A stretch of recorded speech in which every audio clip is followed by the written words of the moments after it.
آپ کا منسٹر عوام کا سامنا کرنے کی پوزیشن میں نہیں ہے، کیونکہ عوام اس کو اپنا نمائندہ نہیں سمجھ رہا۔ یہاں پر 26ویں ترمیم پاس کی، کس نے اس کے اوپر پانی پھیر دیا؟ میں تو اکیلا آدمی تھا۔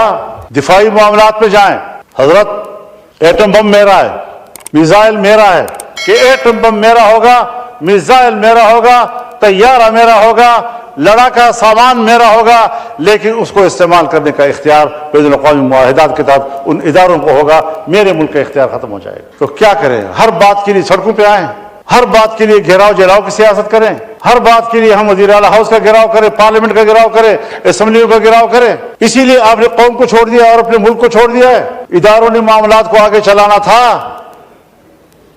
یہ اہلیت ہے ہماری کہ آپ کا ایک شہری اپنے وطن عزیز کے تحفظ کے لیے، اپنے وطن عزیز کی خدمت کے لیے، ملک کو ایک بڑے شورش سے بچانے کے لیے 75 سال ہم نے کشمیر کے محاذ پر انڈیا کے ساتھ آزمائشوں میں گزاری۔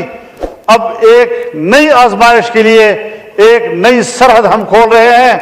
ہم نے اس تصور میں وطن عزیز کی مٹی کے ساتھ وفاداری نبھاتے ہوئے اس کے لیے سہولت پیدا کرنے کی کوشش کی، لیکن میرے ریاست کے کرتا دھرتا اتنے نااہل ثابت ہوئے کہ وہ کیے کرائے کام کو بھی نبھا نہ سکے۔ اوقات ہیں، قدریں ہیں، اور اس حوالے سے ہمیں اس بات کا ادراک ہونا چاہیے کہ اس وقت 2 صوبوں میں حکومت کا کوئی رٹ موجود نہیں۔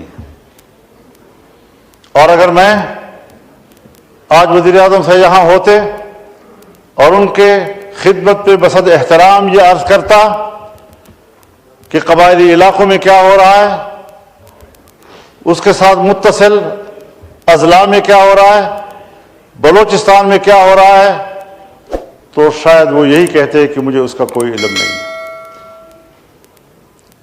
اگر میرا حکمران جس حیثیت میں بھی ہے ملکی معاملات کے بارے میں اتنا بے خبر ہے، اور مجھے یاد ہے ایک زمانے میں ہم نے مل کر کام کیا ہے، افغانستان ہمارے جرگے جاتے تھے، اور میں نے جب ان سے پوچھا تو ان کو کوئی علم نہیں تھا۔ کون فیصلے کرتا ہے؟ کہاں فیصلے کیے جاتے ہیں؟ ذمہ دار تو کل پاکستان ہوگا، ذمہ دار تو حکومت بھی ہوگی اور اپوزیشن بھی ہوگی، ذمہ دار تو پارلیمان ہوگا۔ عوام کی نظر میں تو ہم ذمہ دار ہیں، اور حقیقت یہ ہے کہ اس ملک میں کوئی سویلین اتھارٹی اس وقت موجود نہیں ہے، کوئی نظریاتی سیاست موجود نہیں ہے۔ مکمل طور پر پاکستان میں خاص اسٹیبلشمنٹ وہ بند کمروں میں اور اپنے محلات میں جو چاہے فیصلہ کرتے ہیں، اور حکومت کو ان کے فیصلوں پر انگوٹھا لگانا پڑتا ہے۔ ہمیں کچھ یہاں سے نکلنا ہوگا یا نہیں نکلنا ہوگا؟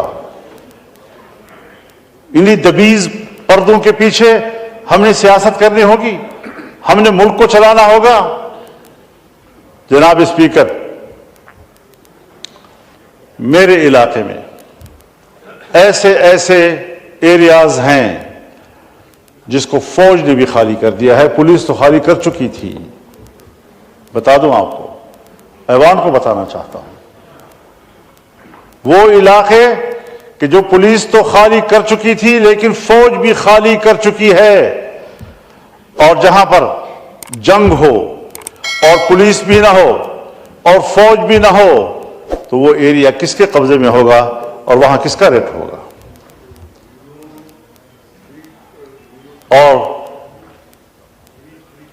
دل پہ ہاتھ رکھ کر مجھے کہنا پڑتا ہے، انتہائی درد دل کے ساتھ کہنا پڑتا ہے کہ اس وقت بلوچستان کے 5 سے 7 اضلاع اس پوزیشن میں ہیں کہ اگر وہ آزادی کا اعلان کر دیں تو اگلے دن اقوام متحدہ میں ان کی درخواست کو قبول کر لیا جائے گا اور پاکستان کو تقسیم تصور کیا جائے گا۔ کہاں کھڑے ہیں ہم لوگ؟ میری گفتگو کو جذباتی گفتگو نہ سمجھا جائے، میں جذباتی باتیں نہیں کیا کرتا، لیکن حقائق تک پہنچنے کے لیے پارلیمنٹ کو بھی پہنچنا ہوگا اور حکومت کو بھی پہنچنا ہوگا۔ اس وقت جب ہمارا ایوان یہاں بیٹھا ہے، صوبہ خیبر پختونخوا کے جنوبی اضلاع، اس وقت وہاں کوئی حکومت نہیں ہے، وہاں کوئی پولیس نہیں ہے، پولیس چوکیاں اندر سے کنڈے لگا کر بند کر دی گئی ہیں اور پولیس عملہ اس میں محصور ہے، اور سڑکیں اور علاقے اور گلیاں یہ مسلح قوتوں کے ہاتھ میں ہیں۔ کب سوچیں گے ہم ملک کے لیے؟ کب سوچیں گے ہم اس بات کے لیے کہ اس ملک کی بقا کا بھی کوئی سوال ہے؟ آج اگر کوئی بقا کا سوال پیدا کرتا ہے، اس پر چیخ و پکار کرتا ہے، برا منایا جاتا ہے۔ اللہ رب العزت بھی چیخ چیخ کر بولنے کو پسند نہیں کرتا، لیکن مظلوم کی چیخ و پکار کو اللہ بھی سننے کے لیے تیار ہے۔ لا يحب اللہ الجہر بالسوء من القول الا من ظلم۔ کوئی شخص بھی اونچی آواز اور چیختے آواز کے ساتھ بات کرے اللہ کو پسند نہیں ہے، سوائے اس آدمی کے جس پر ظلم ہو رہا ہے، جس کے ساتھ زیادتی ہو رہی ہے، جو مضطرب ہے، جو پریشان ہے۔ اور یہاں قانون سازیاں کی جا رہی ہیں۔ پہلے ریاست کو تو مضبوط کرو، پہلے اپنے رٹ کو تو مضبوط کرو۔ قانون آتا ہے، پاس ہوتی ہی پورے ملک میں نافذ العمل ہوگا، پورا ملک آپ کے ہاتھ میں ہوگا تو نافذ العمل ہوگا۔ آپ قانون بنا رہے ہیں، کس کے لیے بنا رہے ہیں؟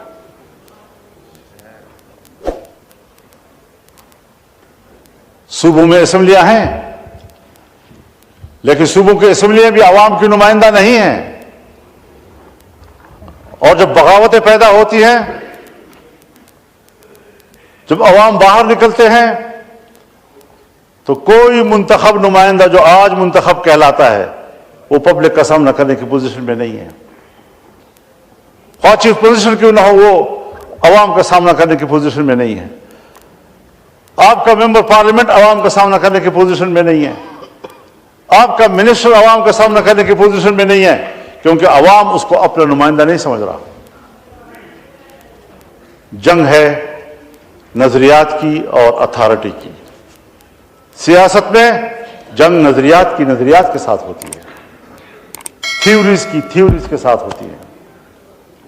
لیکن ایک طرف ہم ہیں، فارن منسٹری میں ہمیں باقاعدہ بریفنگ دی گئی، ہمیں صورتحال سے آگاہ کیا گیا، مشاورت کے ساتھ ایک ایجنڈا طے ہوا، اور اس ایجنڈے پر میں افغانستان گیا اپنا وفد لے کر، ہر چند کی ان کی دعوت پر گیا، لیکن ایک ہفتہ میں نے وہاں گزارا، اور جو ایجنڈا میں لے کر گیا تھا، ایک ایک نقطے پر میں نے ان سے بات کی، ان کو قائل کیا، اور انہوں نے کہا کہ ہم ان خطوط پر پاکستان کے ساتھ چلنے کے لیے تیار ہیں۔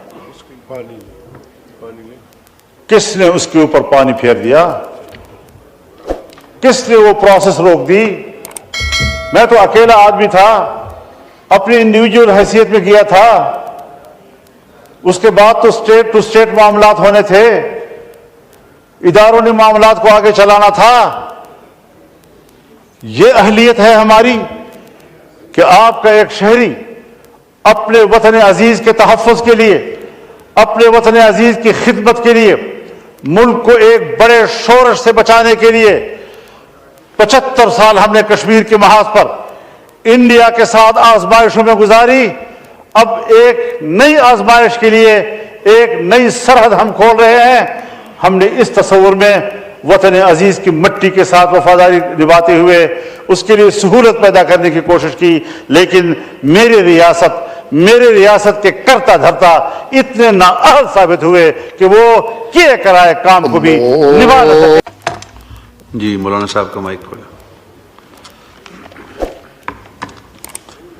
جناب اسپیکر،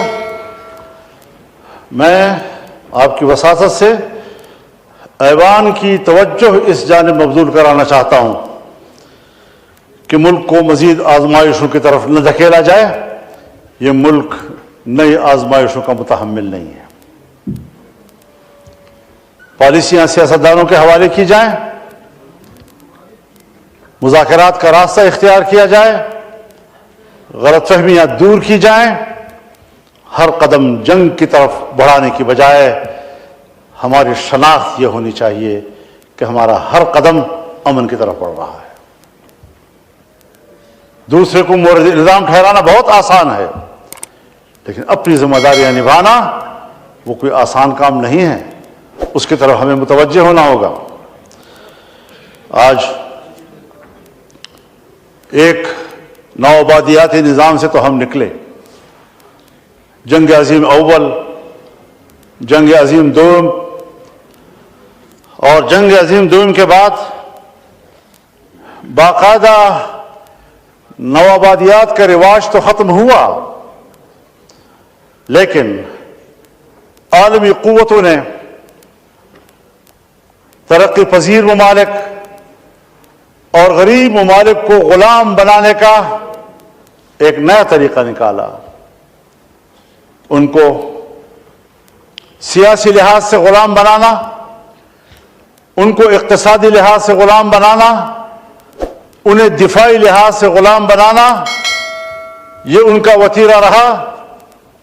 ہمارے فیصلے سلامتی کونسل میں ہوتے ہیں، بین الاقوامی انسانی حقوق کنونشن میں ہوتے ہیں، اقوام متحدہ کی انسانی حقوق کمیٹیوں میں ہوتے ہیں، اور اگر وہ ایک فیصلہ کر لیں تو پھر ان کا فیصلہ ہمارے ہاں مؤثر ہوگا، اور ہمارے اپنے ملک کا آئین اور قانون غیر مؤثر ہو جاتا ہے۔ کیا یہ حقائق نہیں ہے؟ ہماری معیشت بین الاقوامی اداروں کے حوالے کر دی گئی ہے۔ آج ہماری معیشت کو IMF کنٹرول کرتا ہے، FATF کنٹرول کرتا ہے، دوسرے قرضے دینے والے ادارے کنٹرول کرتے ہیں۔ ہمیں ایک طرف قرضوں میں جکڑا جا رہا ہے، اور دوسری طرف ہم پر پریشر ڈالے جا رہے ہیں۔ آئے روز IMF کا وفد آ رہا ہے اور پھر ہمیں بلا رہا ہے، اور اب تو IMF اس حد تک آگے چلا گیا کہ وہ حکومت سے بات کرنے کی بجائے وہ عدلیہ سے مل رہا ہے اور عدلیہ سے بات کر رہا ہے۔ IMF کا ہمارے ملک کے عدلیہ سے کیا سروکار ہے؟ ہمارے ملک میں آج IMF آ رہا ہے اور سپریم کورٹ بار ایسوسی ایشن کی قیادت کے ساتھ مل رہا ہے۔ بار ایسوسی ایشن کے ساتھ IMF کا اور FATF کا کیا تعلق ہے؟ کیا تحفظات ہیں اس کے؟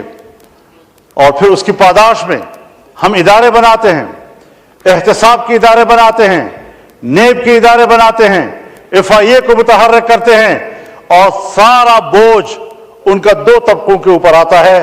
ایک کاروباری طبقہ جو ملک میں انویسٹ کر رہا ہوتا ہے، چھوٹی چھوٹی باتوں پر ان کو پکڑا جاتا ہے، ان کی فائلیں بنائی جاتی ہیں، ان کی پیشیاں ہوتی ہیں، ان کو سزائیں دی جاتی ہیں، اور دوسرا سیاستدانوں کے خلاف اس کو استعمال کیا جاتا ہے تاکہ ایک سیاستدان اور ایک حکومتی پارٹی کو بدنام کیا جائے، دوسرے کو اس کی جگہ دی جائے۔ اس مقصد کے لیے بین الاقوامی ادارے میرے ملک میں مداخلت کر رہے ہیں۔ نتیجہ کیا نکلتا ہے کہ میرا پاکستانی سرمایہ کار اپنا سرمایہ لے کر مغرب میں چلا جاتا ہے، پیسہ میرے نظام سے تنگ آ کر وہ اپنا پیسہ منتقل کرتا ہے یورپ کی طرف، اور میرے پیسے پر یورپ کاروبار اور تجارت کر رہا ہوتا ہے۔ تو یہ وہی بات ہوئی کہ انڈیا کا پیسہ انگریز لے گیا، اس نے اپنے انگلستان کو آباد کیا اور ہمیں بھکارا چھوڑ دیا۔ اس نے دفاعی معاملات میں جائیں، حضرت ایٹم بم میرا ہے، میزائل میرا ہے، لیکن بین الاقوامی ادارے مجھے مجبور کر رہے ہیں اس پہ دستخط کرو، اس پہ دستخط کرو، اس پہ دستخط کرو، اور مجھے بین الاقوامی معاہدات پر دستخط کرنے کے بعد یہاں پہنچایا جا رہا ہے کہ ایٹم بم میرا ہوگا، میزائل میرا ہوگا، طیارہ میرا ہوگا، لڑاکا سامان میرا ہوگا، لیکن اس کو استعمال کرنے کا اختیار بین الاقوامی معاہدات کے تحت ان اداروں کو ہوگا۔ میرے ملک کا اختیار ختم ہو جائے گا۔ اس چیز میں پوری قوم مبتلا ہے۔ کس طریقے سے وہ میرے ہی ہاتھوں سے میرے بھائی کو مروڑ کر میرے سرمایہ کو اپنے ملک میں منتقل کر رہا ہے، کس طریقے سے وہ میرے ہاتھ پاؤں باندھ کر مجھے غیر مسلح کر رہا ہے اور میرے اپنی صلاحیت وہ میرے دفاع میں استعمال نہیں ہو سکتی، ان کی اجازت سے استعمال ہوگی۔ میری پارلیمنٹ قانون سازی نہیں کر سکتی، اگر قانون سازی کرے گی تو کہیں گے بین الاقوامی ادارے۔ آج ہم نے یہاں پر 26ویں ترمیم پاس کی، 26ویں ترمیم کے ساتھ ایک قانون دینی مدارس کے حوالے سے پاس کیا یہاں سے۔ جناب صدر مملکت نے جو دوسرا خط بھیجا ہے پارلیمنٹ کی طرف، اسپیکر صاحب کی طرف، اس نے واضح طور پر کہا ہے کہ دینی مدارس کی رجسٹریشن یا دینی مدارس کے بینک اکاؤنٹس کا یہ قانون یہ بین الاقوامی اداروں کے لیے تحفظ کا باعث بن سکتا ہے، ان کی پریشانی کا باعث بن سکتا ہے۔ ہمیں بین الاقوامی اداروں کی رعایت قبول، لیکن اپنے ملک کے اندر ایک طبقے کو ہمیشہ اپنے مقابلے میں متصادم رکھنا ہے، اپنے ملک کے شہری کو میں نے پریشان رکھنا ہے۔ آج قانون پاس ہو چکا ہے، ایکٹ بن چکا ہے، گزٹ ہو چکا ہے اس کا۔ پارلیمنٹ سے ایک قانون پاس ہو جائے تو پھر صوبائی اسمبلی میں قانون سازی ہوتی ہے۔ ابھی تک کوئی صوبائی اسمبلی میں قانون سازی نہیں ہو رہی۔ فیڈرل گورنمنٹ نے اپروچ ہی نہیں کیا آج تک کسی ایک صوبائی اسمبلی کو۔ میری پارلیمنٹ نے اپروچ ہی نہیں کیا کسی صوبائی اسمبلی کو کہ یہ قانون یہاں سے پاس ہو گیا ہے، مزید قانون سازی جو ہے صوبائی سطح پر وہ آپ کی ذمہ داری بنتی ہے۔ تو کیا کریں؟ ہر بات کے لیے سڑکوں پہ آئیں، ہر بات کے لیے گھیراؤ جلاؤ کی سیاست کریں، ہر بات کے لیے ہم وزیر اعلیٰ ہاؤس کا گھیراؤ کریں، پارلیمنٹ کا گھیراؤ کریں، اسمبلیوں کا گھیراؤ کریں۔ اسی لیے آپ نے قوم کو چھوڑ دیا اور اپنے ملک کو چھوڑ دیا ہے۔